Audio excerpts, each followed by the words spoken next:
मुझे गुस्सा आने लगा था, लेकिन हाइपून चालाकी से काम ले रहा था। उसने मुतअज्जबाना अंदाज में मेरी सूरत देखते हुए कहा, ओह तो क्या मेरे दोस्त, मेरे अजीज तरीन दोस्त है कि तुम इस बारे में सोच रहे हो? ये तो बड़ी अजीब बात है। जश्न में शिरकत के लिए तो बहुत दूर दूर से लोग आएंगे और उनमें एक से एक जंगजू होगा।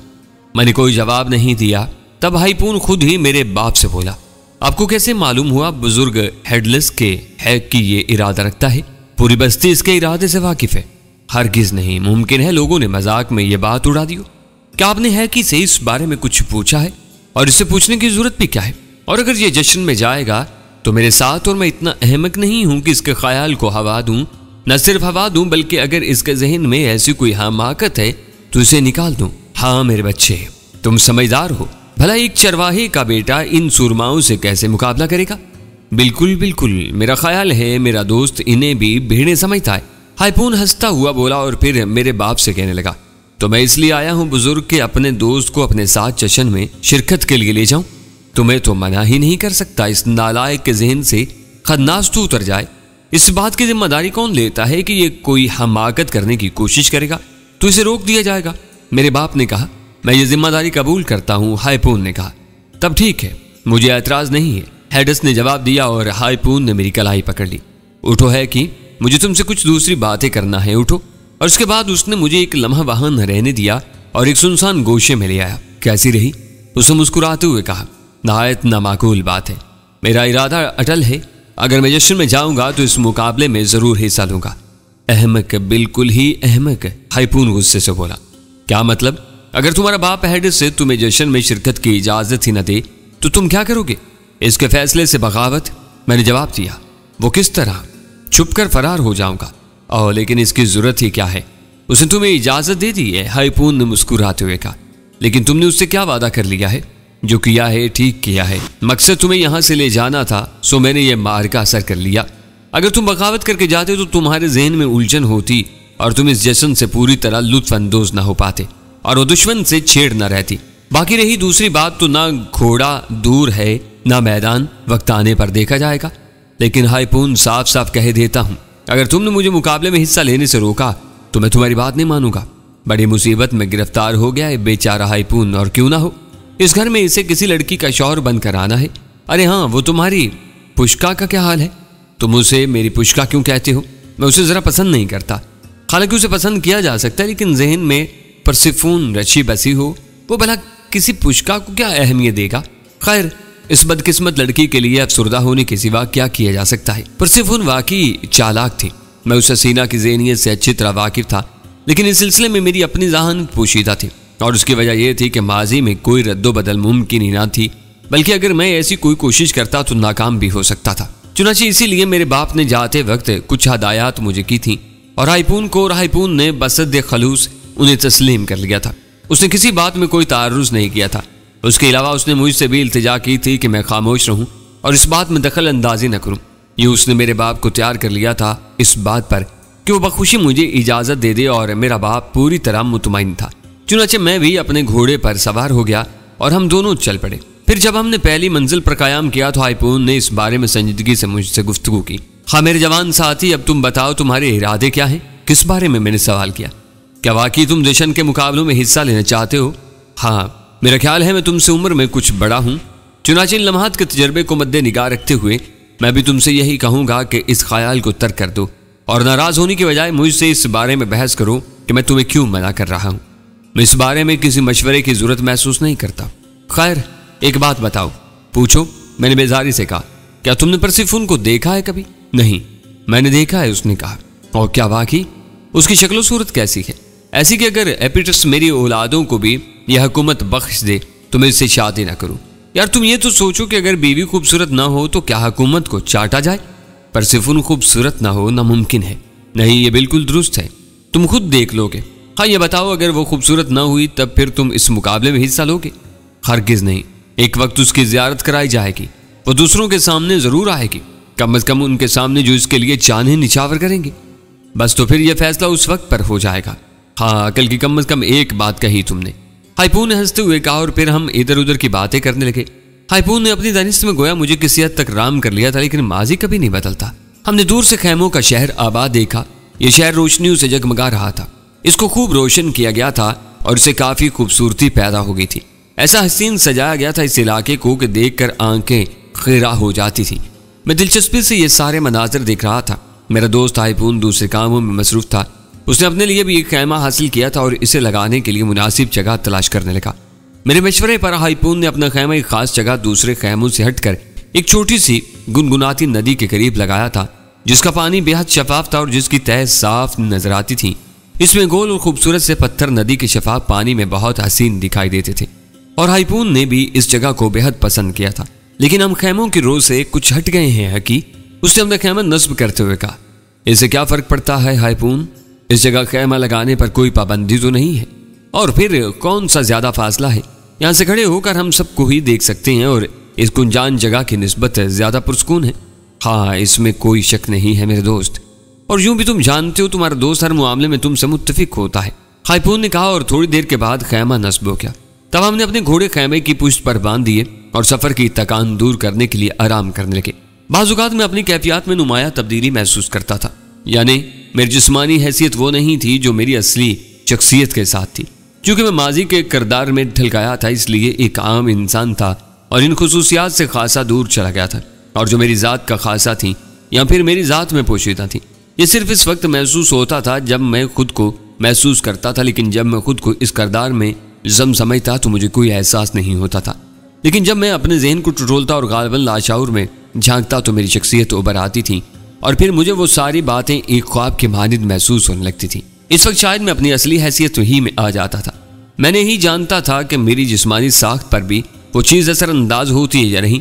अगर कभी इसका तजर्बा करने की जरूरत पेश आई तो इसका तजर्बा भी कर लिया जाएगा। मैंने सोचा यहाँ आने वाले लोगों के लिए एपिटस ने माकूल बंदोबस्त किया था, यानी इन्हें उम्दा खुराक तकसीम की जाती थी। इनके घोड़ों के लिए भी खुराक मुहैया की जाती थी और इस काम पर बेशुमार गुलाम मामूर थे। चुनाचे हमें आराम करते हुए ज्यादा देर न गुजरी थी कि चंद गुलाम हमारे घोड़ों के लिए रातब ले आए।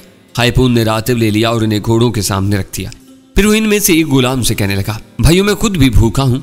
जिस पर गुलामों ने जवाब दिया कि वो कतई फिक्र न करें, इन्हें बहुत जल्द खुराक मुहैया कर दी जाएगी। मैं इन सारी चीज़ों को नहायत दिलचस्पी से देखता रहा। हालांकि यह माहौल मेरे लिए अजनबी था लेकिन बेहद दिलकश था। सलानूस जिस नजरिए के तहत मुझे यहाँ भेज चुका था, इसके लिए मैं उसका शुक्रगुजार था और तहतुस सरा का माजी शायद कभी मेरी निगाह में ना आता। लेकिन आज मैं माजी के जजीरे में तहतुस सरा के माजी के एक वर्क में गुम था। थोड़ी देर तक हम दोनों आराम करते रहे। फिर न जाने किस तरह हाइपून की आंख लग गई। मैंने उसे सोते देखा। हाइपून की तेज तेज सांसें उब रही थीं और मेरे होंठों पर मुस्कुराहट फैल गई। सोते रहो मेरे दोस्त, मैं तो इन खैमों की सैर के लिए जा रहा हूँ, मैंने कहा और अपने खैमे से बाहर निकला। भांत भांत के लोग थे और सब के सब खूबसूरत थे। इनमें औरतें भी थीं, मर्द भी थे। औरतें गालिबन वो थी जिन्हें लोग अपने साथ लाए थे।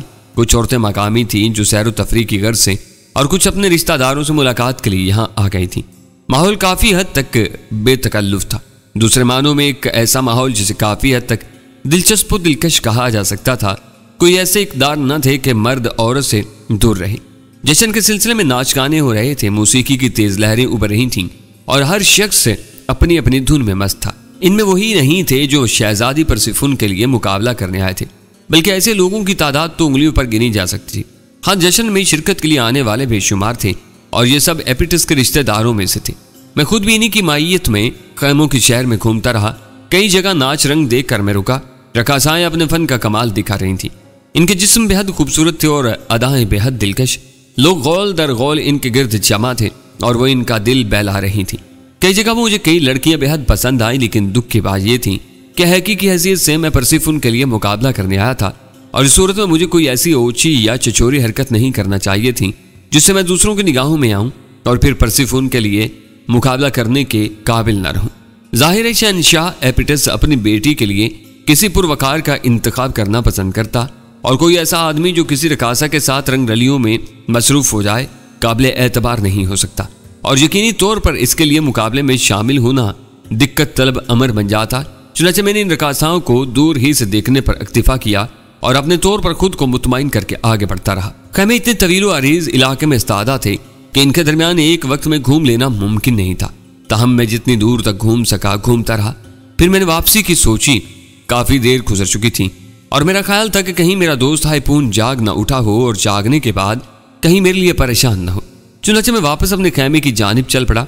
मैं तेजी से अपना रास्ता तय कर रहा था और क्या ही अच्छी बात थी कि हमने अपना खैमा इन तमाम खैमों से हटाकर नदी के किनारे लगाया था, वरना खैमों के इस शहर में अपने खैमे की तलाश वाकई एक मुश्किल काम होता। थोड़ी देर के बाद मैं अपने खैमे के नजदीक पहुंचा और मेरा ख्याल दुरुस्त ही था। मेरा दोस्त हाइपून अहम को किसी अंदाज में मुंह पाड़े इधर उधर देख रहा था। फिर उसकी निगाह मुझ पर पड़ी और वो मेरे नजदीक आ गया। कहाँ चले गए थे है कि मैं तुम्हारे लिए परेशान था, उसने घबरा कर सवाल किया। क्यों? मैंने तंजिया लहजा में सवाल किया। बस यूं ही, न जाने क्यों मेरा दिल चाहता है कि मैं तुम्हारी हिफाजत करता रहूं, हाइपून ने कहा। अपने दिल की इस अहमकाना चाह को जहन से निकाल दो। मैं बच्चा नहीं और ना ही तुम यहाँ के निगरान हो, मैंने कहा और हाइपून गर्दन हिलाने लगा। ठीक है, लेकिन तुम इस ख्याल का क्या करोगे कि मैं अपने जहन में तुम्हें बच्चा ही तस्वुर करता हूँ? आखिर क्यों? क्या इसकी कोई वजह बता सकते हो? मैंने सवाल किया। हाँ, क्यों नहीं? तो फिर बताओ कि इसकी वजह क्या है? भाई अगर तुम बच्चा ना होते तो परसिफोन को हासिल करने के लिए मुकाबला करने की क्यों सोचते? हाइपून ने कहा और मैं झुंझलाहट में उसे देखने लगा। क्या मतलब हुआ इस बात का? मैंने गुस्सीले लहजे में पूछा और हाइपून ने दोनों हाथ ऊपर उठा दिए। नहीं मेरे दोस्त, इन अल्फाज से ना तो तुम्हारी तौहीन मकसूद है और ना ही तुम्हें कमतर साबित करना है। बस बात सिर्फ यही है कि मुकाबले में शिरकत के लिए वो बड़े बड़े सुरमा आए हैं जो अपने इल्म और अपनी कुव्वत पर नाज करते हैं, और खुद वही क्या लोग भी इन्हें मानते हैं, और इनके दरमियान तुम बहरसूरत भेड़ों के निगरान ही कहलाओगे। हाइपून ने कहा और दांतों में जुबान दबा ली जैसे उसके मुंह से कोई गलत जुमला निकल गया हो। मैं उसे गुस्सीली नजरों से देखता रहा। फिर मैं तंज़िया अंदाज में कहा, ठीक है हाइपून, और तुम देखोगे कि तुम्हारे इन बड़े बड़े सुरमाओं के दरमियान है कि क्या कारनामा दिखाता है। यकीनन मुझे तुमसे यही उम्मीद है। ये बताओ कहाँ हो आए हो? बहुत दूर निकल गया था, मैंने जवाब दिया। जश्न खूब जोरों शोर से जारी होगा। हाँ, खैमों के दरमियान रकासाओं के डेरे बड़े ही खूबसूरत हैं और इनमें नाचने वालियां भी बेहद हसीन। वाह, हाइपून दोनों हाथ मलता हुआ बोला। लेकिन अफसोस की बात यह है कि मेरे और तुम्हारे दरमियान एक ऐसा रिश्ता कायम होने वाला है कि अगर मैं यहाँ अपने तौर पर कोई तफरी करना चाहूँ तो मुझे सोचना पड़ेगा। क्यों? मैंने सवाल किया। इसलिए कि तुम अपने बाप से मेरी शिकायत भी कर सकती हो और उसके बाद मेरी शादी का मसला खटाई में पड़ जाएगा। हाइपून ने कहा और मैं हंसने लगा। नहीं हाइपून, ऐसा नहीं होगा, मैं खुद भी तुम्हारे साथ शरीक हूँ, मैंने जवाब दिया। हाँ तुम, ये तो ठीक है मेरे दोस्त, लेकिन क्या परसिफोन के लिए होने वाले मुकाबलों के बावजूद तुम इन रकासाओं में दिलचस्पी लोगे?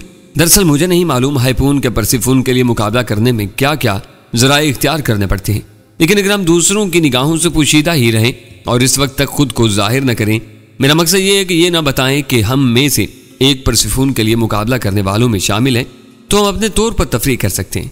मेरा मतलब है कि हमें कौन देखेगा और कौन हमें याद रखने की कोशिश करेगा। यहाँ तो सब अपने अपने तौर पर जिस तरह चाहते हैं मसरूफ हैं। हाँ ये तो ठीक है, लेकिन बस बात यही है कि हम दूसरों की नजरों से पोशीदा रहें। हम पोशीदा रहें कि? मैंने कहा और हाइपून तैयार हो गया। तब हम बाहर निकल आए और इसके बाद जश्न की हंगामी सूरत हाल में मसरूफ हो गए। रक्सो रंग की महफिलें जगह जगह पड़ रही थी और लोग अपने तौर पर इनमें दिलचस्पियां ले रहे थे। फिर एक रकासा मेरी निगाहों का मरकज बन गई। कम से नूर खूबसूरत थी और बड़ा खूबसूरत रक्स कर रही थी। ये इस्तकबालिया रक्स था जिसमें वो दूर से आने वालों की आमद पर खुशी का इजहार कर रही थी। हाइपून ने मेरी दिलचस्पी को महसूस कर लिया और मुझे नहीं मालूम था कि वो किस सियासत के तहत ये ड्रामा कर रहा है। उसने इस अंदाज में इस रकासा की तारीफ की कि मेरा दिल बेचैन हो गया। वाह क्या हसीन लड़की है और कितनी खूबसूरत। क्या रूए जमीन पर तुमने इससे ज्यादा खूबसूरत लड़की देखी है? मैंने रूए जमीन के सिर्फ मुख्तसर से हिस्से को देखा है हाइपून, इसलिए क्या कहूँ, मैंने जवाब दिया। इसके बावजूद मेरा तजर्बा तुमसे ज्यादा वसी है कि जरा देखो तो सही कितना हसीन रक्स कर रही है। बिलाशुबा इसे लाखों में एक कहा जा सकता है। लोग नामो नमूद के दीवाने होते हैं, वो हुकूमत के ख्वाहिशमंद होते हैं और इससे ज्यादा कुछ नहीं। पर ना अगर परसिफून और इसे एक दूसरे के सामने खड़ा कर दिया जाए तो इसके सामने परसिफून तो कोई हैसियत ही नहीं रखती। मैंने उसे देखा है और है कि जब तुम भी इसे देखोगे तो यही सोचोगे कि लोग कैसे दीवाने होते हैं जो किसी एक औरत या थोड़ी सी जमीन के लिए जान देने चले आते हैं। हाइपून न जाने क्या क्या कहता रहा, लेकिन मेरा कासा के रक्स में महब था और उसके हसीन बदन के अनजाने खतूत में खोया हुआ था। हालांकि रक्स बड़ा शानदार था, लेकिन रकासा के बदन की गोलाइयां मुझे अपनी तरफ खींच रही थी। हत्ता कि रकासा रक्स करते करते मेरे नजदीक आ गई और मैंने अपनी गर्दन से कीमती मोतियों का हार निकाल कर उसकी गर्दन में डाल दिया। रकासा ने एक खास अदा से मुस्कुरा कर मुझे देखा और सर खम कर दिया। इसकी आंखों में भी पसंदीदगी के आसार थे। रकासा कई बार रक्स करते हुए मेरे नजदीक आई और फिर जब वो मेरे नजदीक ही थी तो उसने आहिस्ता से कहा, रुकना चाहना नहीं, और फिर वो अपनी हसीन कमर को बल देती हुई आगे बढ़ गई। मैं हैरान रह गया था हाइपून बदमाश ने उसके जुमले सुन लिए थे। फिर वो हंसते हुए बोला, तो ये होती है किस्मत और इसे कहते हैं तकदीर। हालांकि हाइपून बेचारा भी जवान है, तंदुरुस्त तो तवाना भी है और बदशक्ल भी नहीं है। और फिर यहाँ जो इतने सारे लोग मौजूद हैं सबके सब अहमक हैं जो इस रकासा का रक्स देख रहे हैं। हालांकि वो तुम्हारा इंतखाब कर चुकी है और तुमने इसका। ठीक है भाई हाइपून, तुम यहाँ क्यों खड़े हो? वो पीछे पलट कर जाने लगा, तब मैंने उसका बाजू पकड़ लिया। अरे हाइपून, हर वक्त का नखरा अच्छा नहीं होता, मैंने कहा। ओ, इसमें नखरे वाली क्या बात है? अगर तुम इंसान हो तो हाइपून भी अपने सीने में दिल रखता है। क्या वो इस रकासा को पसंद नहीं कर सकता? अब यहाँ इसकी मौजूदगी का क्या जवाब है? कोया तुम यहाँ अब मेरे लिए कुछ लम्हात रुक नहीं सकते? तुम्हारे लिए तो सारी जिंदगी रुक सकता हूँ, ऐसी क्या बात है? हाइपून मुस्कुराता हुआ पलट आया। फिर रकासा ने अपना रक्स खत्म किया और लोग वहां से वापस जाने लगे। जाहिर है वो सब रक्स के लिए क्षमा थे। जब रकासा ने अपना कारोबार बंद कर दिया तो फिर इसके रुके रहने का क्या जवाब बाकी रह जाता है। लेकिन मैं और हाइपून वहां ठहरे रहे। रकासा ने मेरी तरफ देखा और मुस्कुराती हुई मेरे नजदीक पहुंच गई। अगर मुनासिब समझो तो थोड़ी देर यहाँ बैठो। उसने बर्कपाश निगाहों से मुझे देखा और बोली, बेहतर। मैंने जवाब दिया और रकासा के करीब पहुंच गया। अरे हाँ, ये कौन है? चाहे तुम्हारा दोस्त? उसने सवाल किया। हाँ, तब फिर आओ, तुम भी आ जाओ, उसने हाइपून की तरफ देखकर कहा और हाइपून भी मेरे साथ साथ चलने लगा। मैं, हाइपून और रकासा तीनों एक बड़े खैमे में दाखिल हो गए। रकासा के जो साथी थे इनके खैमे अलग अलग थे और गालबन वो इसके मामलात में मुदाखलत के आते नहीं थे क्योंकि वो सब अपने अपने खैमों में वापस चले गए थे। तब रकासा हमें अपने खैमे में ले गई। उसने हमें बैठने के लिए चमड़े से मुड़ी हुई कुर्सियां पेश की और हम दोनों बैठ गए। मैं तुम्हारे लिए शरबत का इंतजाम करती हूँ, उसने कहा और खैमे से बाहर निकल गई। वाह भाई वाह, मैं तो तुम्हारी किस्मत पर रश्क कर रहा हूँ है कि, हाइपून ने मुस्कुराते हुए कहा। मेरा ख्याल है इस वक्त तुम खामोश रहो तो बेहतर है। हमें जरा देखना चाहिए कि ये क्या करना चाहती है। अब भी ये सवाल कर रहे हो कि क्या चाहती है? हाइपून ने कहा और मैं खामोश हो गया। रकासा अंदर दाखिल हुई। उसके हाथ में एक आफ्ताबा और चंद गिलास थे जिसमें से उसने शरबत गिलासों में उड़ेल कर हमें दिया और तीसरा गिलास खुद लेकर बैठ गई। बात यह है कि मैं निफाया की रहने वाली हूँ। निफाया में मेरा एक शनासा ऐसा भी था जो बिल्कुल तुम्हारी सूरत का था। बचपन ही से मैं उसे पसंद करती थी और मुझे चाहता था, लेकिन फिर यूं हुआ कि एक पहाड़ी से उछल कर गिर गया और उसकी हड्डियां सुरमा बन गई। मेरे ज़हन में आज तक उसकी सूरत नक्श है। जाहिर है मैं उसे दोबारा नहीं पा सकी थी, लेकिन मैंने तुम्हें देखा तो वो मेरे जहन में इस बुरी तरह आया कि मैंने उसकी शक्ल में तुम्हें दावत दी थी। खूब तो गोया मैं किसी का हम शक्ल होने की वजह से तुम्हारी तवज्जो का मरकज बना हूं।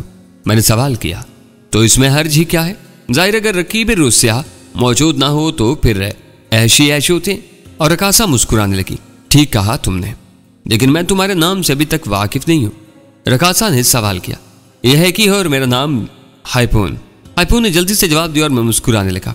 बड़ी खुशी हुई तुम दोनों से मिलकर, लेकिन क्या है कि तुम मेरे साथ कुछ वक्त गुजारना पसंद करोगे? उसने कहा। हाँ, क्यों नहीं, मैंने जवाब दिया और रकासा मुस्कुराने लगी। फिर वो हाइपून की जानिब देख कर बोली, लेकिन इस खलबत में तुम्हारी क्या गुंजाइश है? कुछ नहीं। हाइपून ने जल्दी से अपना शरबत हल्के में उंडेला और खड़ा हो गया। फिर वो खैमे के दरवाजे की जानिब पहुंचकर पलटा और रकासा से बोला, मैं जाने से पहले तुमसे कुछ बात कहना चाहता हूँ, क्या तुम मुझे कुछ लम्हात दोगी? उसे अजीब से लहजे में कहा। हाँ क्यों, क्या बात करना है? रकासा ने कहा। नहीं, अपने दोस्त के सामने मैं तुमसे कुछ ना कहूँगा। ठीक है, फिर मैं बाहर आती हूँ, उसे मेरी तरफ देखकर कहा और मुआजरत के अंदाज में गर्दन खम करके बाहर निकल गई। न जाने वो बदमाश हाइपून उससे क्या कहना चाहता था। थोड़ी देर के बाद रकासा मुस्कुराती हुई अंदर आई। बड़ा ही मस्करा है तुम्हारा दोस्त, बड़ी अजीब बातें करता है। कहने लगा कि नौजवान हैगी का मैं जबरदस्त ख्याल रखूं और वो बच्चों की तरह मासूम है। अगर ज्यादा बचपन करे तो इसे सहारा दिया जाए। भला ये भी कोई बात हुई? मैंने रकासा के चेहरे की जानिब देखा। न जाने वो सच कह रही थी या फिर मुझे बना रही थी। बहरसूरत रकासा से हर किस्म की तवक्का रखी जा सकती थी। चुनाचे मैं खामोश हो गया। तब रकासा ने मेरे लिए एक गिलास शरबत का तैयार किया और अपने हाथ से मेरी तरफ बढ़ाते हुए कहा, तुमसे शनासाई पर, तुमसे कुर्बत पर मैं जिस कदर खुश हूं इसका इजहार नहीं कर सकती। हम इजहार के तौर पर चंद ऐसे काम कर लिया करते हैं जिनसे हमारी खुशियों का इजहार हो जाया करता है। तो क्या तुम मेरे साथ एक गिलास शरबत पीना पसंद करोगे? क्यों नहीं, मैंने जवाब दिया और रकासा खुश होगी। अब इस बात का जवाब न रहा था कि मैं उससे सवाल करता कि वो क्यों मेरी जानिब मुतवज्जा हुई, क्योंकि उसने मुझे इस बारे में बता दिया था। रकासा का कुर्ब बेहद हसीन था। इसके जज्बात की खुशबू मेरे जहन और दिल की गहराइयों को मुअत्तर कर रही थी और ये कुर्ब तवील से तवील तर हो गया। रात हुई तो रकासा ने शराब के जाम और सुराहियां निकाल ली। सो मैं हैगी की हैसियत से उसका साथ क्यों न देता। मैंने शराब पीना शुरू कर दी। हाँ, यह बात मुझे याद नहीं रही थी कि इस वक्त तक मेरी असली हैसियत नुमाया नहीं रह सकती थी जब तक मैं ना चाहता। हैगी की हैसियत ही क्या थी। सो वो चंद जाम पीने के बाद कानूदा हो गया। वो न जाने कब तक रकासा की आगोश में खेलता रहा। उसे याद नहीं था कि उसने रात कैसे रकासा के साथ गुजारी। हाँ, सुबह को भी वो होश में ना आया और जब खूब सूरज चढ़ गया तो रकासा ही ने उसे झंझोड़ कर जगाया। है कि मेरे अजीज, क्या तुम नहीं जागोगे? उसने कहा और मैंने अंगड़ाई लेकर उसे देखा। बड़ी ही हसीन नजर आ रही थी वो। गालिबन अभी गुस्ल करके आई थी और उसके लांबे बालों से पानी के हसीन कतरे चमक रहे थे और मेरे जज्बात फिर से मचलने लगे। नहीं, यूं नहीं, रकासा ने मेरे सीने पर सर रख कर मचलते हुए कहा। लेकिन क्या तुम अपने मिशन पर नहीं जाओगी? कौन से मिशन पर? तुम रक्सो सरूर नाच गाने के लिए यहाँ आई हो। यकीनन तुम्हें शाह एपिटस ने बुलाया होगा और अगर तुम बाहर जाकर शाह के लोगों का दिल न बहलाओगी तो क्या इस बात पर तुमसे बाज पुरस नहीं की जाएगी? नहीं, रकासा ने सपाट लहजे में जवाब दिया। हम पेशावर नाच गाने वाले जरूर हैं लेकिन किसी के पाबंद नहीं। एपिटस के बुलावे पर यहाँ आए हैं और इस बात के मुशाक हैं कि वो हमारी इज्जत करे। चुनाचे अगर मैं ना जाऊं तो यहाँ मेला नहीं लगेगा और बस, इससे ज्यादा कुछ ना होगा। तब फिर ठीक है। मैंने गर्दन हिला दी और रकासा ने शराब के बर्तन फिर से निकाल लिए। और अब जब शराब और शबाब यकजा हो जाए तो फिर होश में आने को किसका दिल चाहता है। मैं फिर से बेहोश हो गया और ये बेहोशी न जाने कितनी तवील रही। तब मेरा दोस्त हाइपून ही मेरे पास पहुंचा और उसने शिकायती अंदाज में कहा, गालिबन तुम ये भूल गए हैं कि तुम किसी और के साथ यहाँ आए थे और वो अकेला तुम्हारे खैमे में तुम्हारा मुंतजिर होगा। ओ हाइपून, मैं तो तुम्हारे पास आने ही वाला था। मैंने जवाब दिया। नहीं, सवाल ही पैदा नहीं होता।